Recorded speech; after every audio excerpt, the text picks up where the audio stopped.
तो वही कल जो हम पढ़ा रहे थे प्रोबेबिलिटी के अंदर मल्टीप्लिकेशन थ्योरम पढ़ा दी थी कल,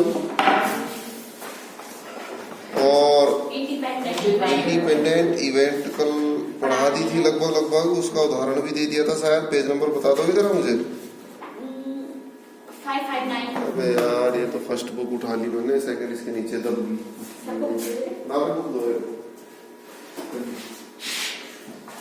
तो वही कल हम जो पढ़ा रहे थे इंडिपेंडेंट इवेंट भी कल बता दिया था, स्वतंत्र घटनाएं। तो स्वतंत्र घटनाएं का उदाहरण बता दिया था या नहीं बताया था भाई? बता दिया था, पूरा बता दिया था उदाहरण? हाँ, पूरा बता दिया था। पक्का? कल मैंने आपको बताया था स्वतंत्र घटना के उदाहरण में ई जो था वो क्या था भाई? बताया नहीं था पूरा भाई? निकाला गया पत्ता चिड़ी है, निकाला गया पत्ता चिड़िया है। ओ इधर देख लो जरा, एफ क्या था भाई? बोलो। अरे थोड़ा नजदीक को आ जाए इस वाली चेयर पे। ये यहाँ तो आ जाओ, इनको मत घुमाओ। तो एफ क्या था हमारे पास? निकाला गया पत्ता इक्का है, यही तो था ना मतलब। और इधर ध्यान दे सब बच्चे। तो सबसे पहले मैं बात करता हूं probability of E by F. इधर ध्यान दे भाई, प्रोबेबिलिटी ई बाई एफ क्या होता है? Formula probability of E intersection, यही होता है।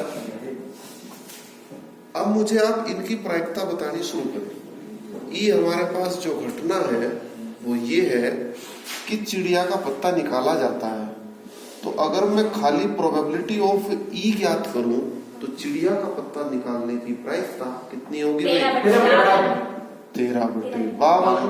यानी अगर मैं प्रोबेबिलिटी ऑफ एफ की बात करूं, इक्का निकालने की प्रायिकता, तो इक्का निकालने की प्रायिकता होगी 4/52, 1/13। अगर मैं probability of E intersection F की बात करूं, ई इंटरसेक्शन एफ में कॉमन कौन आएगा? देखो ई जो है चिड़िया के सारे पत्ते, ई का अगर मैं समुच्चय लिखूं तो क्या आएगा भाई? चिड़िया के सारे पत्ते। और एफ का अगर मैं समुच्चय लिखूं तो चारों इक्के, तो कॉमन इक्का हुआ ना केवल। तो इसका मतलब क्या हुआ? 1/, मुझे उम्मीद है यहाँ तक की बात सबको समझ आ गई होगी, कोई दिक्कत परेशानी तो नहीं।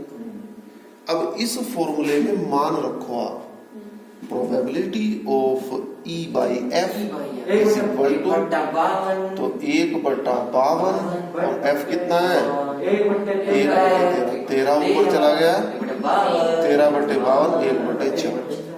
अब मैं कहता हूं probability of E, probability of E कितनी होगी आपके पास? 1/4 लिखी गया ऊपर, कोई दिक्कत नहीं। अब यहां से हम क्या समझे? पहले सुन लो मेरी बात। यहां से हम ये समझे कि प्रोबेबिलिटी ऑफ ई अगर आप ज्ञात करते हो तो 1/4 आता है। Probability of E when F is happened, तब भी मान 1/4 आता है। तो इसका मतलब क्या हुआ कि भाई ई पे एफ का कोई फर्क नहीं पड़ रहा। यही तो हुआ, नहीं समझे भाई? तुम अगर यहां बैठे हो तब भी मेरी वीडियो बन रही है और मेरा पढ़ाना हो रहा। थोड़ी देर पहले तुम यहां नहीं बैठे थे तब भी मेरी वीडियो बननी, पढ़ाना हो रहा, यूट्यूब पे अपलोड हो रही। तो तुम्हारे बैठने और ना बैठने का मेरे ऊपर कोई प्रभाव नहीं। समझ गए? यानी प्रोबेबिलिटी ऑफ ई का मान भी 1/4 है, जबकि probability of E when F is happened का मान भी 1/4 है। तो यानी एफ हैपेंड हो रहा चाहे नहीं हो रहा, इसका कोई प्रभाव इस पे नहीं पड़ रहा। इसका मतलब क्या हुआ? ई और एफ दोनों स्वतंत्र घटनाएं। समझ गया? और इसका क्या मतलब हुआ? इसका मतलब ये भी हुआ कि अगर घटनाएं स्वतंत्र है कि probability of E by F और प्रोबेबिलिटी ऑफ ई दोनों एक ही चीज होगी, एफ का कोई प्रभाव नहीं पड़ेगा। समझ में आया? अब अगर मैं इसी को पलट के लिख दूं, मैं कहीं प्रोबेबिलिटी ऑफ एफ अपॉन ई लिख दूं या फिर प्रोबेबिलिटी ऑफ एफ लिख दूं तो दोनों एक ही चीज आएंगी। घटना एफ के घटित होने की प्रायिकता या घटना एफ के घटित होने की प्रायिकता ये घटित हो चुकी है। अरे जब स्वतंत्र है मेरी तरफ तो ये घटित होगी चाहे नहीं होगी, मुझे क्या फर्क पड़ रहा, बताओ। नहीं समझे भाई, हम मालदम से गाड़ी लेके आते हैं, हमारा जितना तेल फूकता है, और देव गाड़ी जब अपनी गाड़ी लाए ना लाए मेरे पे क्या फर्क पड़ा उस चीज में, इनकी अलग है हमारा अलग हिसाब है, समझ गए ना। तो हमारी और इनकी स्वतंत्र जीवन शैली है, तो यहां भी तो वही बात हुई ना। तो इसका मतलब क्या हुआ कि प्रोबेबिलिटी एफ का मान भी उतना ही होगा, यानी अगर हम कॉलम से आ रहे हैं तब भी हमारा उतना ही तेल लगेगा। प्रोबेबिलिटी ऑफ एफ अपॉन ई, यानी देवराड़ी जी भी अगर थराली से आ रहे हैं तब भी हमारा उतना ही तेल लगेगा, हमें कोई फर्क नहीं पड़ रहा चीज में, समझ गया यानी आप भी समझ। अब बात ये आई इन दोनों चीजों से एक बात क्लियर हुई हमारी, क्या क्लियर हुई, हमारा एक फॉर्मूला है कंडीशनल प्रोबेबिलिटी का, हमारा जो फॉर्मूला है वो क्या है कंडीशनल प्रोबेबिलिटी का, probability of E upon F बराबर क्या है भाई formula, probability of E intersection F probability of F. Okay, अगर घटनाएं स्वतंत्र हैं तो ई बाई एफ का मान भी क्या होगा, ये नहीं होगा ई है? अगर घटना स्वतंत्र है तो इसका मान कितना हो गया, प्रोबेबिलिटी ऑफ ई, इधर से इसकी गुणा करते हैं, प्रोबेबिलिटी ऑफ एफ बराबर प्रोबेबिलिटी ऑफ ई इंटरसेक्शन है। तो ये एक फॉर्मूला बन गया कि अगर दो घटनाएं स्वतंत्र है ई और एफ तो probability of E intersection F बराबर P E dot P F होगा, समझ गए। ये कब है, अगर घटनाएं कैसी हैं भाई, स्वतंत्र हैं, और अगर हमारे पास probability of E intersection F बराबर probability E probability of F does not equal to, मैं थ्योरी इसलिए पढ़ा रहा इतनी सारी तुम्हें ताकि दिमाग में फिट बैठ जाए कि वाह थ्योरी ही प्रोबेबिलिटी है, थ्योरी क्लियर तो प्रोबेबिलिटी क्लियर। देखा नहीं कल भी पूरा दिन ऐसे ही चला गया थ्योरी में, लेकिन बात में समझ में फिट तो बैठ गई ना कि गुणनफल प्रमेय क्या है, अगर जाके देख भी रहे होंगे तुम इसको। तो अब यहां आया अगर बराबर नहीं है तो घटनाएं स्वतंत्र नहीं है, समझ गए। अगर probability of E intersection F बराबर P E dot P F है, घटनाएं स्वतंत्र है, बराबर नहीं है तो घटनाएं स्वतंत्र नहीं है। ओके, अब बात आती है स्वतंत्र घटना समझ में आ गई, स्वतंत्र नहीं है यानी परतंत्र है वो भी समझ में आ गई। अब एक बात मैंने आपको कल परसों सिखाई थी, आपके अगर याद हो,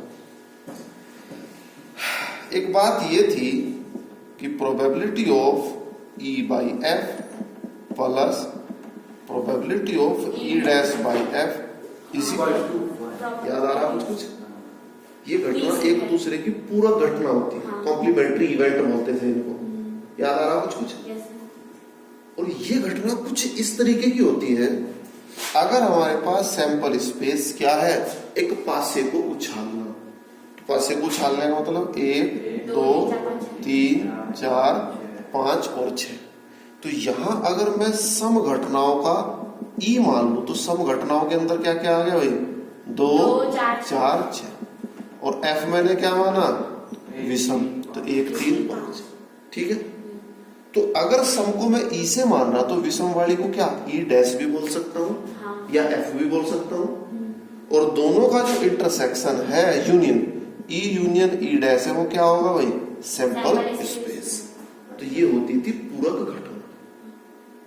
हालांकि ई और एफ एक दूसरे के मैच तो नहीं हो रहे, लेकिन क्या है इनका कि अगर ई का यूनियन एफ के साथ आप ले रहे तो क्या है, सैंपल स्पेस के बराबर। ओके, समझ में आई बात। ई और एफ एक दूसरे में कॉमन नहीं है, कॉमन तो नहीं हो रहा कुछ भी, लेकिन इनकी एक शर्त है कि अगर दोनों का यूनियन कर दे तो सैंपल स्पेस के बराबर है। यानी मैं इस कमरे के अगर 2 पार्ट कर दूं, चाहे एक बड़ा एक छोटा, तो दोनों पार्ट का जब मैं टोटल करूंगा तो कमरे के बराबर आ गया। दोनों का एरिया एक दूसरे को ओवरलैप तो नहीं कर रहा, तो उसको हम बोलेंगे पूरक घटना, कॉम्प्लीमेंट्री इवेंट। लेकिन अगर मैं इस कमरे में से एक छोटा कमरा इसके लिए बना दूं, एक छोटा कमरा इसके लिए बना दूं, और बाकी कुछ जगह खाली पड़ी रहे, तो इन दोनों के कमरे एक दूसरे को ओवरलैप तो नहीं कर रहे, वो पूरक नहीं होंगे। समझो क्या फर्क है दोनों में। पूरक क्या होता है? ओवरलैप भी ना करें और दोनों का टोटल कमरे के बराबर हो, सैंपल स्पेस के इक्वल हो। दोनों के कमरे एक दूसरे को ओवरलैप नहीं कर रहे। भाई मान लो एक पूरा बोर्ड एक कमरा है, मैंने इसके दो पार्ट कर दिए, ये सचिन का कमरा है, मनीष का कमरा। दोनों के कमरे एक दूसरे को ओवरलैप नहीं कर रहे, लेकिन दोनों का टोटल तो कमरे के बराबर है। ये हुआ एक बाप की संपत्ति को दो बराबर भागों में बांट देना। चलो बराबर वाला कंडीशन छोड़ दो, बाप की संपत्ति छोड़ दो, एक कमरे के दो पार्ट कर दिए हमने, चाहे एक छोटा चाहे बड़ा, लेकिन दोनों का टोटल बराबर है। तो ये होती है कॉम्प्लीमेंट्री इवेंट। जैसे सूरज, जैसे पृथ्वी, जैसे दिन और रात क्या होते हैं एक दूसरे के? कॉम्प्लीमेंट्री, पूरक। दिन थोड़ा बड़ा हो गया, रात थोड़ी बड़ी, दिन थोड़ा, लेकिन पूरा एक सर्कल मिलाकर 24 घंटे हो रहे ना, तो वो हुआ पूरक। जबकि मैंने दिन का 1 घंटा ले लिया और रात का 1 घंटा ले लिया, दोनों एक दूसरे को ओवरलैप तो नहीं कर रहे। अब मैंने इस एरिया में से एक कमरा ये बना दिया, एक कमरा ये बना दिया, कुछ जगह खाली छोड़ दी, तो ये दोनों कमरे एक दूसरे को ओवरलैप तो नहीं कर रहे और कुछ खाली भी पड़ा। तो ऐसे दोनों को हम क्या बोलेंगे? परस्पर अपवर्जी। समझ गए? कुछ बच्चे कंफ्यूज रहते हैं परस्पर अपवर्जी और कॉम्प्लीमेंट्री इवेंट में क्या फर्क है। तो परस्पर अपवर्जी एक दूसरे को ओवरलैप ना करें, बाकी कमरे का कितना ही भाग बचा रहा है इससे हमें मतलब नहीं, बस दोनों का क्षेत्रफल एक दूसरे को मैच ना करे, यानी दोनों के एलिमेंट एक दूसरे को मैच ना करे। है कॉम्प्लीमेंट्री का भी यही फंडा, लेकिन कॉम्प्लीमेंट्री में क्या है कि अगर दोनों का टोटल कर दे तो वो एक के बराबर होना चाहिए। इसीलिए इसको हम क्या बोलते हैं? Complementary event. जबकि मैं यहां ई और एफ इस बार थोड़े सैंपल स्पेस से अलग लिखने जा रहा हूं।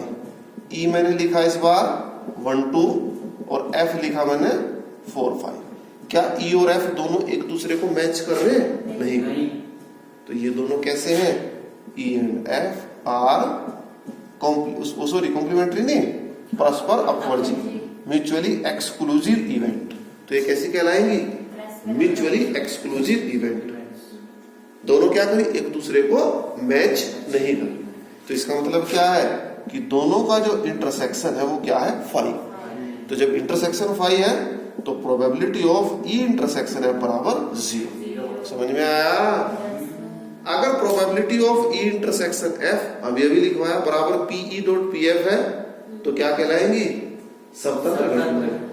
अगर पी इंटरसेक्शन एफ बराबर 0 है तो क्या कहलाएगी? म्यूचुअली एक्सक्लूसिव इवेंट, परस्पर अपवर्जी इवेंट, म्यूचुअली एक्सक्लूसिव इवेंट। अब समझ में आ गया? अब कोई डाउट तो नहीं रहा? और साथ साथ कॉम्प्लीमेंट्री भी सीख गया, पूरक भी सीख गया। अब हम शुरू करते हैं। बेटा थ्योरी क्लियर होनी अति जरूरी है। थ्योरी अगर क्लियर नहीं तो फिर कुछ क्लियर नहीं है। तो बेटा थ्योरी हमारी इस एक्सरसाइज की पूरी। तो आप लोग उदाहरण खुद ट्राई करें। एक्सरसाइज के कुछ क्वेश्चन मैं आपको बता रहा हूँ। सबसे पहले आप लिखें, पहला भी आसान सा दिख रहा मुझे, दूसरे जैसा एक उदाहरण बताया कल मैंने, आप तीसरा लिखें, बहुत ही इंपॉर्टेंट क्वेश्चन है। और भाई तीसरा क्वेश्चन 2 नंबर में आता रहता है पेपर में। तीसरा जो क्वेश्चन है ये 2 नंबर में आता रहता है भाई। देखिए तीसरा क्वेश्चन, क्वेश्चन नंबर 3 एक्सरसाइज 13.2 ही तो है।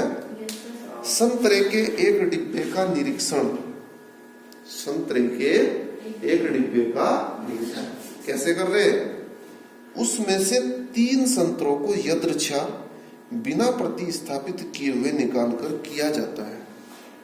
यानी एक संतरों का पूरा बॉक्स आया और इस बॉक्स में से कितने संतरे निकालने हैं हमें? 3। बाकी चेक कितने भी रखे इसमें, और 3 निकालने का प्रोसीजर क्या है? एक निकाला, बाहर रखा, उसको वापस नहीं डाला, दूसरा निकाला, उसको वापस नहीं डाला, जैसे कल काली गेंद निकाली थी ना, अब वही प्रक्रिया है। यदि तीनों निकाले गए संतरे अच्छे हों तो डिब्बे को बिक्री के लिए स्वीकृत किया जाता है। यानी तीनों अगर ठीक निकल गए तो स्वीकृत। आगे बढ़ो। अन्यथा अस्वीकृत कर देते हैं। अन्यथा क्या हो जाता है? अस्वीकृत। एक डिब्बा जिसमें 15 संतरे हैं। हाँ भाई, अब डब्बे पे आ जाओ। डब्बे में कितने संतरे? 15। और 15 में से 12 तो कैसे है भाई? अच्छे, यानी गुड।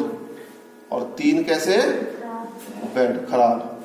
वह गुड बैड लिखना यार सही नहीं है, कुछ और वर्ड यूज करो। खाद्य पदार्थ है, स्वीट। तुम अच्छे और खराब ही लिख दो, छोड़ो। ठीक है, गुड बैड तो कपड़ों के लिए तो होता है, इनके लिए तो शायद ठीक ना है। तो हम बात कर रहे थे कि भाई 15 टोटल है, 15 में से 12 कैसे है रे? अच्छे और 3 है खराब। तो बिक्री के लिए स्वीकृत होने की प्रायिकता ज्ञात कीजिए। तो ये गुण से वाले पे चला गया। गुणन पर में 3 वाली लिखवाई थी, EFG वाली लिखवाई थी कल मैंने। क्या लिखवाया था? Probability of E intersection F intersection G। आप यहां मान लें, माना पहला सही संतरा निकालने की घटना को E से, दूसरा सही निकालने की घटना को F से, तीसरा सही निकालने की घटना को G से लिखा जाता है। तब प्रश्नानुसार डिब्बा बिक्री के लिए स्वीकृत हो जाता है। ऐसे लिखेंगे जो बोल रहा हूं, अर्थात तीनों सही संतरे निकलने की प्रायिकता। जब पहला निकालने की E थी, दूसरा F थी, तीसरी G थी, तो तीनों के लिए E intersection F intersection G नहीं लिखवाया था कल? तो क्या फॉर्मूला लिखवाया था इनका? याद करो। प्रोबेबिलिटी ऑफ F जबकि E घटित, प्रोबेबिलिटी ऑफ G जबकि EF घटित हो जाए। अब इसको आप सिंपल तरीके से सीख लो।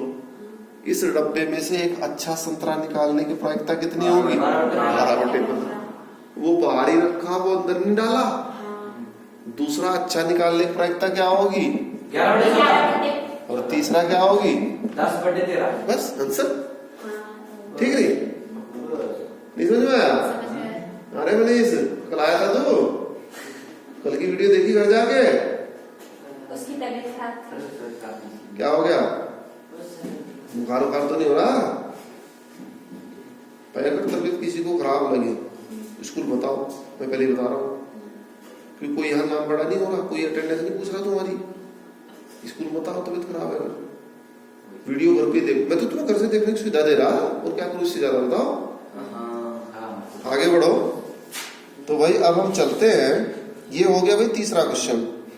चौथा आप अपने आप करेंगे, लिखो 5वां। और आज जो क्वेश्चन करेंगे ना इसके, आज भाई 11 तक के क्वेश्चन करेंगे। कहां तक? 11 तक।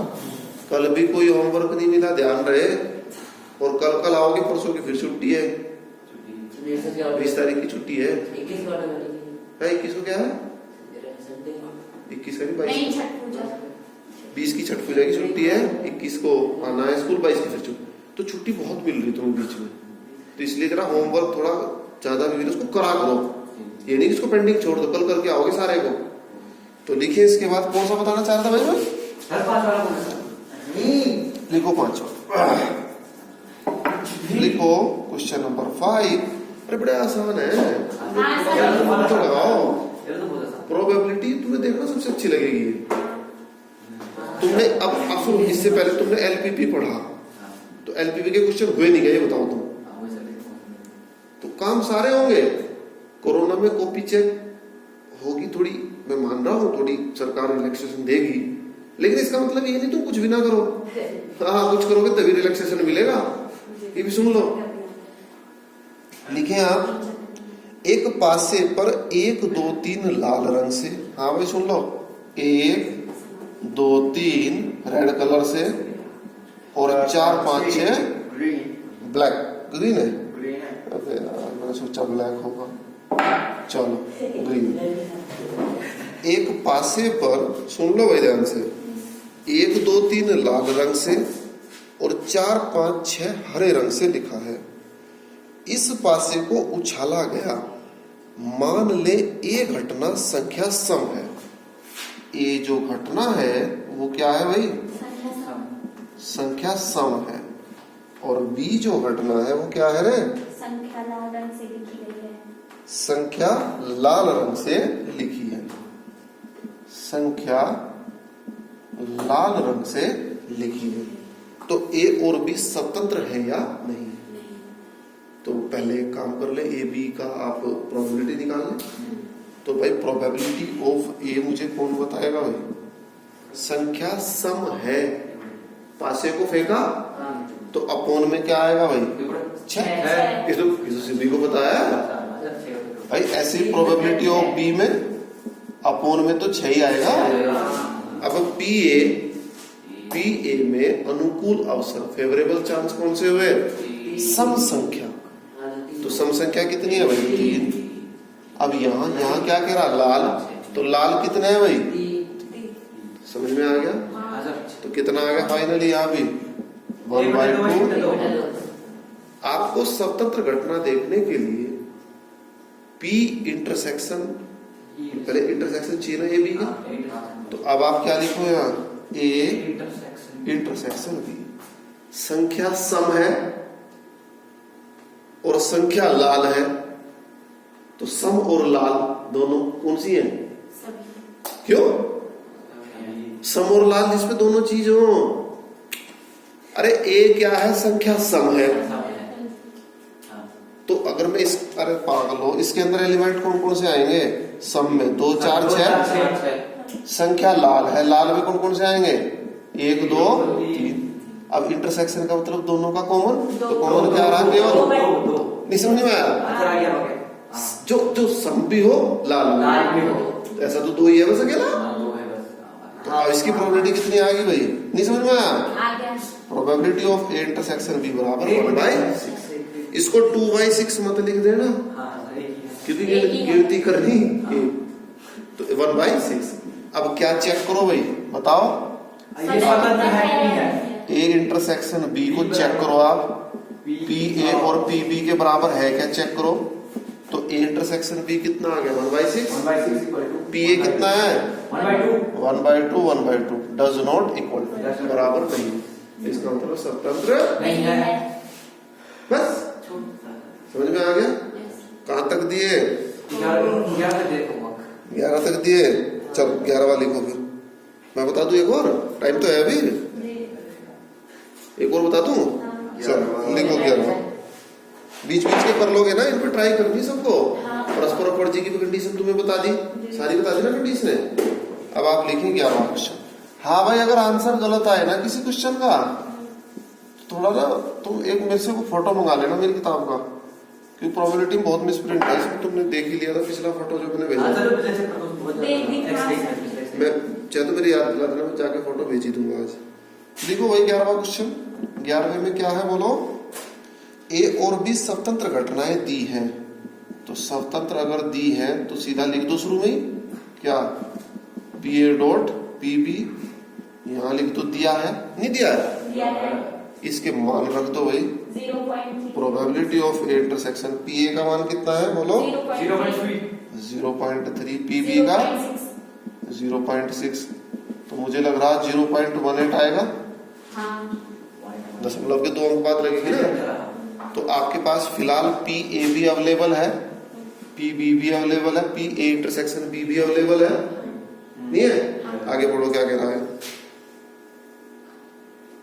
तो पी ए और बी ज्ञात करो।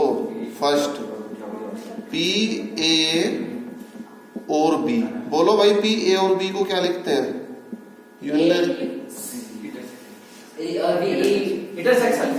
इंटरसेक्शन। तो समझ गए ना? ए और बी, चाहे कॉपी दो ना। इसका मतलब इंटरसेक्शन। तो ये तो आपके पास आ गया, कितना आ गया? 0.1। This is the answer. Second में बताओ क्या पूछा इसने? पी प्रोबेबिलिटी ऑफ ए और बी नहीं। एक मिनट, पी ए और बी नहीं, ए अपॉन बी। पी ए और बी नहीं, बी नहीं अपॉन ए अपॉन बी। इसने कहा पी ए और बी नहीं। नहीं। तो और का साइन क्या बताया तुमने? मेरी इंटरसेक्शन। इंटरसेक्शन नहीं बताया। इसका फॉर्मूला खोल दो आप। नहीं याद? P A intersection B. P of A plus P of B minus P of P A union B. Union D dash. B. Dash. और ये भी तो डैश है। हाँ ये भी तो डैश है, नहीं है भाई? P A intersection B dash, यानी ए और बी नहीं। ये तो मतलब हुआ इसका। चलो रखो इनके मान। 0.3। अरे रुक जा। पी ए डैश का पी ए डैश कितना होगा? 1 माइनस पी ए नहीं होगा? रखो मान। 1 माइनस पी ए कितना था? 0.3। 0.7। P B dash 1 minus 0.6. P B 1 minus 0.6 0.4 आ गया। अब इनके मान रखो आप। पी ए का मान कितना है? पी बी डैश 0.4 माइनस ए का यूनियन बी डैश के साथ। अब इसका क्या होगा भाई? इसका ए का यूनियन बी डैश के B साथ। dash के साथ. एक यूनिट बी डैश था, ये हो जाएगा सर हमारा 0.7 क्यों? प्लस सुनो, पहले आप मतलब समझो। क्योंकि sir A plus B of एक मिनट। पहले ए यूनियन बी है। देखो आप पहले मतलब समझो। ए का यूनियन बी डैश के साथ। ए क्या था? जो चाय पीते हैं। हाँ बी क्या है? जो कॉफी पीते हैं। और यूनियन का मतलब ए चाहे चाय है चाहे कॉफी है चाहे दोनों, ये तो मतलब हुआ। अब लेकिन यहाँ यूनियन किसके साथ करना? जो कॉफी नहीं पीते हैं। दोबारा सुनो मैंने क्या कहा। चाय पीने वाले, कॉफी वाले और दोनों वाले सारे आते हैं। लेकिन इस बार किसके साथ करना है यूनियन? जो चाय पीते हैं, लेकिन कॉफी नहीं। जो कॉफी नहीं पीते हैं। जो चाय पीते हैं और जो कॉफी नहीं पीते हैं। तो इसका मतलब जो चाय ही पी रहे खाली, ये नहीं मतलब हुआ इसका। नहीं समझे भाई? मेरे को तुम्हारा यूनियन बायो वालों के साथ करना। मैथ्स यूनियन बायो तो पूरी क्लास भर जाएगी। और मैं जब यूनियन करूंगा मैथ्स यूनियन बायो डैश, तो डैश का मतलब बायो नहीं, तुम ही नहीं रह जाओगे फिर। तो खाली क्या रहेगा? प्रोबेबिलिटी ऑफ ए। इसका क्या मतलब हुआ? 0.3 से 0.3 कट गया 0.4। अब इसको आप दूसरे नजरिए से देख लो। ए इंटरसेक्शन क्या है साथ है? बी डैश के साथ। चलो इंटरसेक्शन में बहुत झमेला हो जाएगा, छोड़। थर्ड पार्ट देखो। थर्ड क्या है? पी ए या बी of A या बी। थर्ड पार्ट में क्या कहा इसने? पी ए या बी। तो पी ए यूनियन बी। तो ए यूनियन बी नहीं ज्ञात कर सकते तुम? पी ए यूनियन बी नहीं ज्ञात कर सकते तुम? क्या होगा? P A plus P B P A intersection B. तो ये तो जीरो ही है। पी ए का कितना? 0.3। पी बी कितना? 0.6. तो 0.9 नहीं आएगा? हो गया? और बताओ क्या रहेगा? अरे इनके आंसर भी मिलाते रहो जरा। इनके आंसर भी देख लो जरा, ठीक आ रहे नहीं। कभी हम गलती कर रहे हो। कोई गलती किसी से भी हो जाती है। आप ये मत समझे गलती नहीं हो सकती। पी ए और बी कोई भी नहीं। पी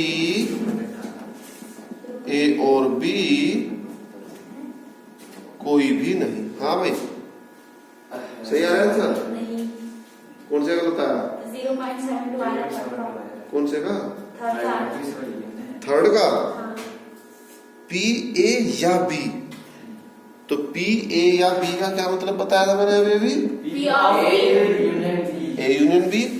तो पी ए यूनियन बी को आप क्या लिखेंगे? P A plus B of B intersection B. ये नहीं होता फॉर्मूला। पी ए का मान कितना था? 0.3। हाँ, तो ठीक 0.9 नहीं आना चाहिए भाई। ये किताब वाला ने गलत करा होगा। मेरे से फोटो मंगा लेना भाई तुम। कुछ भी हो सकता है। प्रोबेबिलिटी में इतनी गलतियां हैं तुम सोच नहीं सकते।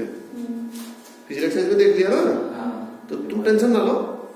और का सही आ गया। चलो अब इसका देखो क्या कहा रहे इसने, ए और बी। इसको मत पढ़ो, इसको मत पढ़ो, इसको मत पढ़ो। क्या कहा इसने, B A intersection ए और B, intersection B। A intersection B. मैंने कहा मैथ्स और बायो कोई भी नहीं। भाग, पहले पूरी बात सुनो। मैंने कहा इस कमरे में बच्चे बैठ जाओ आके, मैथ्स और बायो कोई भी नहीं। तो कोई भी नहीं का मतलब जीरो। अब रामपुर डैश, अच्छा डैश। समझ गए नहीं समझे अभी? मैथ्स और बायो दोनों नहीं डैश। हाँ फिर कह दिया दोनों नहीं। कोई भी नहीं, फिर डैश लगा दी। समझ गए?